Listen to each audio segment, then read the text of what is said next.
English While You Listen podcast.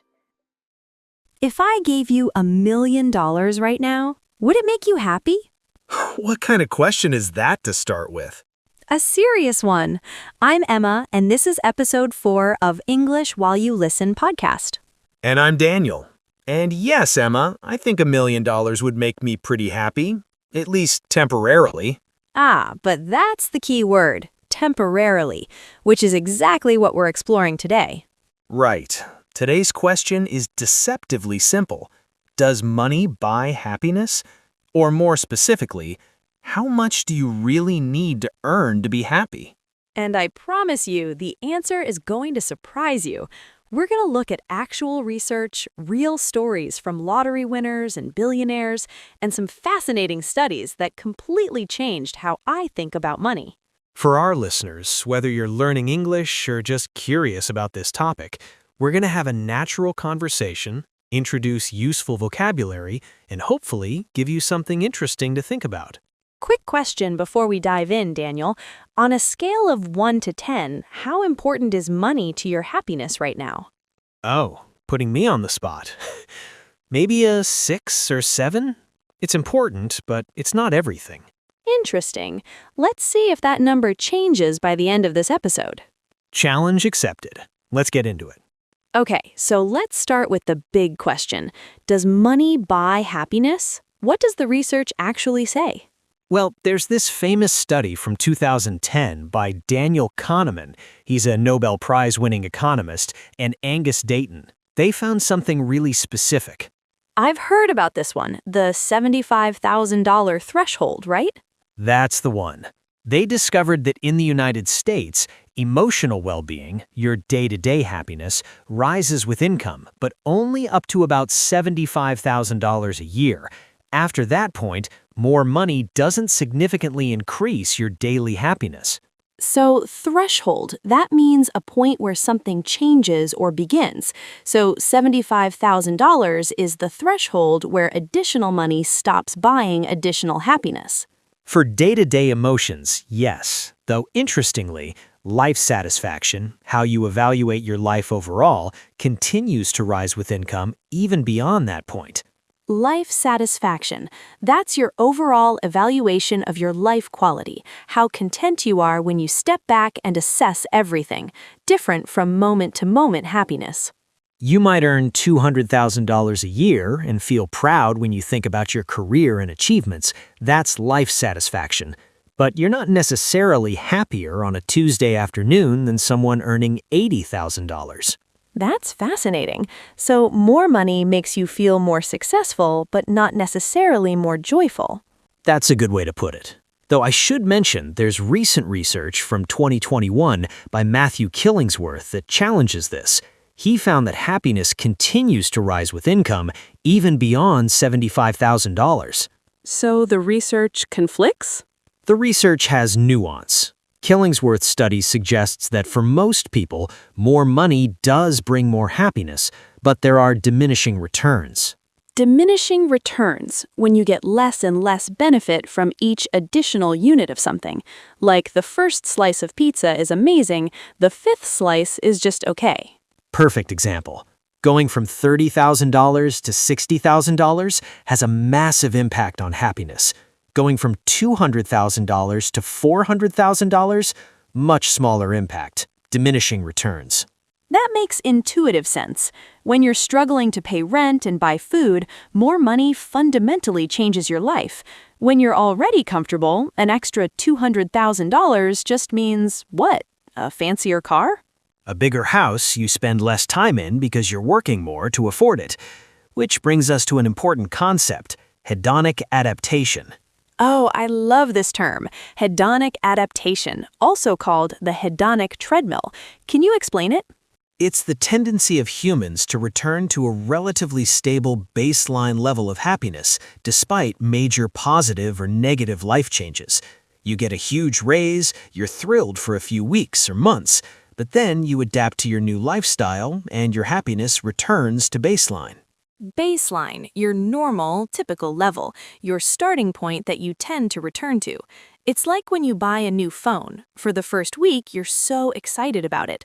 By month 2, it's just your phone. Perfect example. And this applies to income, too. People who get big salary increases report being happier initially, but within about 6 months to a year, they're back to their previous happiness baseline. So we're basically on a treadmill, running faster and faster to earn more, but ending up in the same emotional place? For many people, yes. Though there are ways to fight hedonic adaptation, which we'll get to. But first, I want to talk about lottery winners, because their stories are wild. Oh, yes, I've read about this. Lottery winners are often miserable, right? There's a famous study from 1978, admittedly quite old now, that found lottery winners weren't significantly happier than non-winners a year after winning. How is that possible? They won millions. Several reasons. First, hedonic adaptation, they quickly get used to having money. Second, winning the lottery often destroys relationships. Friends and family come asking for money, trust breaks down. I've heard stories about lottery winners who go bankrupt within a few years. About 70% of lottery winners end up broke within a few years. There's this tragic case of Jack Whittaker in the U.S. He won $315 million in 2002. $315 million? What happened? Within 4 years, he'd been robbed multiple times, sued by casinos, his granddaughter died of a drug overdose, his marriage fell apart, and he said the money ruined his life. He called it a curse. That's heartbreaking. So sudden wealth without the skills or mindset to handle it can actually make your life worse? It can. Money amplifies who you already are. If you have poor financial habits and suddenly get millions, you'll just have poor financial habits at a larger scale. Which brings up an interesting question. What about people who earn their money gradually? Self-made millionaires or billionaires? Good question. There's definitely evidence that people who build wealth over time are better equipped to handle it. But even then, happiness isn't guaranteed. I read about a study on billionaires. Want to guess how happy they are compared to average people? Given everything we've discussed, I'm gonna guess only slightly happier? Close. A study surveyed billionaires and found they rated their life satisfaction at about 5.8 out of 7. That sounds high, but the average person in many developed countries rates around 5 to 5.5 out of 7. So billionaires are maybe 10–15% happier than average people, despite having thousands of times more money? That's what the data suggests. And some billionaires have spoken openly about this. Take Notch, the creator of Minecraft. He sold it to Microsoft for $2.5 billion. I remember reading his tweets. He was surprisingly unhappy, wasn't he? He tweeted things like, hanging out in Ibiza with a bunch of friends and partying with famous people, able to do whatever I want, and I've never felt more isolated. Direct quote. Isolated. Feeling alone and separated from others even when you're physically surrounded by people. That's powerful and sad. He talked about how the money made it hard to know who his real friends were. Did people like him or did they like his billions? That's a real psychological burden. There's actually a term for this, wealth anxiety, or affluenza. Affluenza, a play on words combining affluence, which means wealth, and influenza, the flu. It refers to the negative psychological effects of being wealthy. Guilt, fear of losing it, isolation, difficulty trusting people. The pressure to maintain a certain lifestyle, the fear that people only want your money, these are real psychological burdens. So at both ends of the spectrum, too little money or too much money, you can be unhappy. There's this sweet spot in the middle?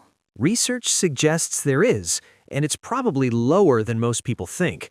One study found that the optimal income for happiness is around $95,000 in North America. That's much more achievable than people imagine. You don't need to be a millionaire. You don't, but here's what's crucial. It's not just about the number, it's about what you do with the money and how you think about it. This is where it gets really interesting. Can you talk about the research on spending money on experiences versus things? This is one of my favorite findings. Dr. Thomas Gilovich at Cornell has done extensive research showing that experiential purchases, spending money on doing things rather than having things, brings more lasting happiness. So a vacation makes you happier than a new TV? Generally, yes. And it's not just during the experience. Experiences provide happiness before, through anticipation, during the enjoyment, and after, through memories. Material purchases mainly provide happiness during acquisition and shortly after. Anticipation, the excited feeling of looking forward to something. I love planning trips sometimes as much as taking them. That's the anticipation phase. And here's another key finding. Experiences are more likely to be shared with others, which strengthens relationships. A concert with friends creates shared memories and inside jokes. Whereas buying a new watch is a solitary experience. And worse, material purchases invite social comparison. You buy a nice watch, then you see someone with a nicer watch, and suddenly yours feels less satisfying. Social comparison, the tendency to evaluate ourselves by comparing to others. It's one of the biggest sources of unhappiness in modern life. But experiences are unique. Your trip to Paris is incomparable to someone else's trip to Tokyo. That uniqueness protects against comparison and hedonic adaptation, which leads to another important finding. Spending money on others makes us happier than spending on ourselves. Really? That seems counterintuitive. There's a great study by Elizabeth Dunn. She gave people either $5 or $20 and randomly assigned them to spend it on themselves or on someone else. At the end of the day, people who spent money on others were happier than those who spent it on themselves, regardless of the amount. So even $5 spent on someone else beats $20 spent on yourself? In terms of happiness gained, yes.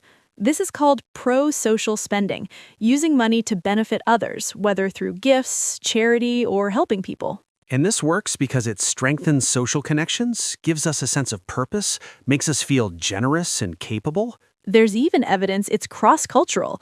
Studies in poor and rich countries show the same pattern. So the secret to happiness isn't earning more, it's spending differently? That's a big part of it, but there's another crucial factor we haven't talked about yet: time. Oh, the relationship between money and time. This is critical. There's research showing that valuing time over money is associated with greater happiness. People who prioritize having free time over earning more money tend to be happier. But doesn't everyone want more free time? Why would this even be a choice? Because there's often a trade-off. You can take a higher-paying job with longer hours, or a lower-paying job with better work-life balance, and many people choose the money. I've definitely been guilty of this, taking on extra work for extra pay, then feeling stressed and time poor. Time poor, having insufficient time, particularly free time. It's the opposite of being cash poor. And interestingly, feeling time poor is strongly associated with lower happiness, even among wealthy people. So a billionaire who's working 80-hour weeks might be more miserable than someone earning $60,000 working 35 hours? If the billionaire feels constantly rushed and stressed, and the other person has time for relationships, hobbies, rest, absolutely possible. This makes me think about the concept of enough. Like, at what point do you have enough money and more just costs you time and peace? That's profound, and it's different for everyone, but many people never ask themselves that question. They just assume more is always better. There's that study about income and happiness plateauing, but I wonder, does it plateau because your needs are met, or because beyond that point, earning more requires sacrifices that cancel out the benefits? Probably both. Once your basic needs are covered, housing, food, healthcare, some leisure, additional income has diminishing returns, and earning significantly more often requires working more, stressing more, having less time. So it's not that money stops buying happiness, it's that the opportunity cost becomes too high. Opportunity cost, what you give up or lose when you choose one option over another, the cost of missed opportunities. If earning an extra $30,000 means missing your kid's childhood, the opportunity cost is huge. The money can't buy back that time. Speaking of children, is there research on how income affects parents' happiness? There is. Interestingly, having enough money significantly reduces the stress of parenting. Parents below a certain income threshold report much higher stress and lower happiness. Because they're worried about affording childcare, healthcare, education. All those necessities. But above that threshold, once you can comfortably provide for your children, more money doesn't make parenting significantly happier or easier.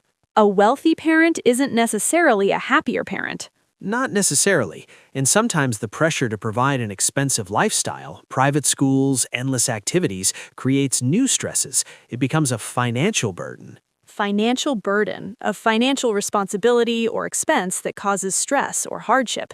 Even wealthy people can feel burdened by their financial commitments. Let's talk about social comparison more, because I think this is huge. The idea that our happiness depends on what others around us have. Social comparison is one of the biggest enemies of happiness. There's research showing that people would rather earn $50,000 when everyone around them earns $40,000 than earn $60,000 when everyone around them earns $70,000. Wait, they'd rather earn less in absolute terms as long as they're earning more relative to others? That's what the studies suggest. We're wired for relative comparison, not absolute evaluation.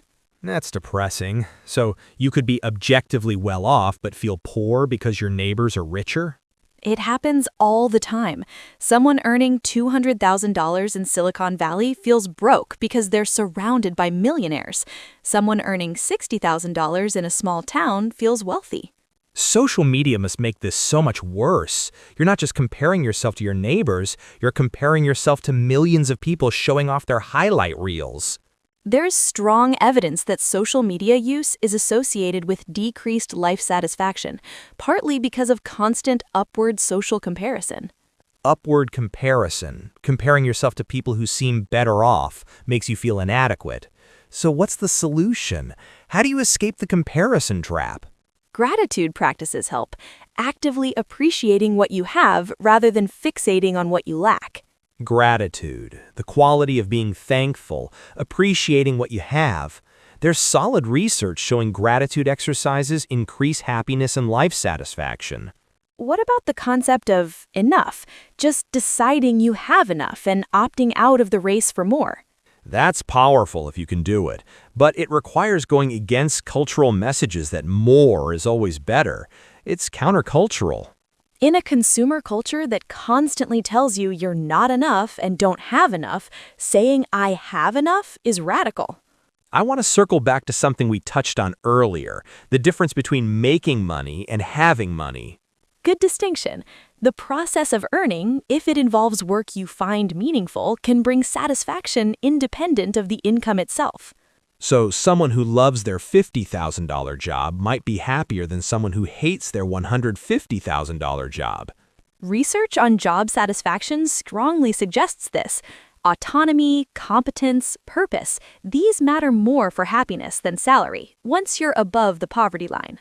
Autonomy, independence, freedom to make your own choices, feeling in control of your work and life. If you have autonomy at work, that's incredibly powerful for happiness. More powerful than salary? Beyond a certain salary threshold, yes. A teacher earning $55,000 who loves their work is likely happier than a lawyer earning $200,000 who feels trapped. So the real question isn't how much money do I need to be happy, it's what kind of life do I want and how much money do I need to support that life? That's beautifully put. Money is a tool, not a goal. The question is what you're building with that tool. Okay, let's get practical. If someone's listening to this and thinking about their own situation, what are the takeaways? What should they actually do? First, figure out your enough number. What income allows you to cover needs, have some security, and enjoy life without constant stress? And be honest about whether chasing significantly more than that is worth the trade-offs. Second, spend money on experiences and relationships rather than accumulating possessions. Third, practice pro-social spending. Use some of your money to help others. Fourth, value time as much as money. Protect your free time, your relationships, your ability to rest.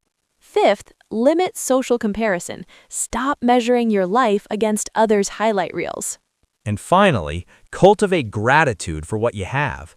This doesn't mean settling or not having ambitions. It means appreciating the present while working toward the future. You know what's interesting? We started this episode with me asking if $1 million would make you happy. What would you say now?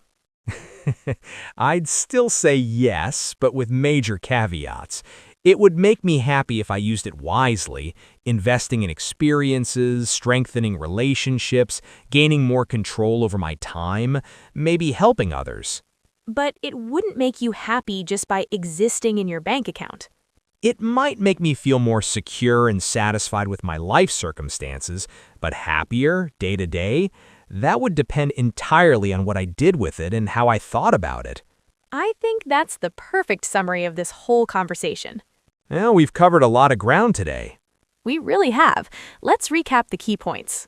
We explored the research on money and happiness, including the famous $75,000 threshold, though newer research suggests the relationship is more nuanced. We discussed hedonic adaptation, the treadmill effect, where we quickly adapt to higher incomes and return to our happiness baseline. We shared stories about lottery winners and billionaires, showing that sudden or extreme wealth doesn't guarantee happiness. We looked at how experiences make us happier than possessions, and how pro-social spending, spending money on others, increases our own happiness. We talked about the crucial relationship between time and money, how being time-poor destroys happiness even if you're financially wealthy. We explored social comparison and how measuring ourselves against others destroys contentment. And we emphasized the importance of gratitude and finding your personal enough number. For our English learners, today's vocabulary included threshold, diminishing returns, hedonic adaptation, baseline, life satisfaction, affluenza, anticipation, pro-social spending, social comparison, time poor, opportunity cost, financial burden, gratitude, and autonomy. That's quite a list. These are all useful words for discussing economics, psychology, and lifestyle choices. We'd love to hear from you in the comments. What's your relationship with money? Do you feel like you have enough? What would you do differently if money wasn't a concern? And remember, if this conversation brought up strong feelings about your financial situation, that's normal. Money is deeply emotional and personal. The goal isn't to judge anyone's choices, but to think more consciously about the role money plays in our pursuit of happiness. Thanks for listening to episode 4. We'll see you next time. Until then, spend wisely, live intentionally, and remember that you are not your bank account. Take care, everyone. Bye.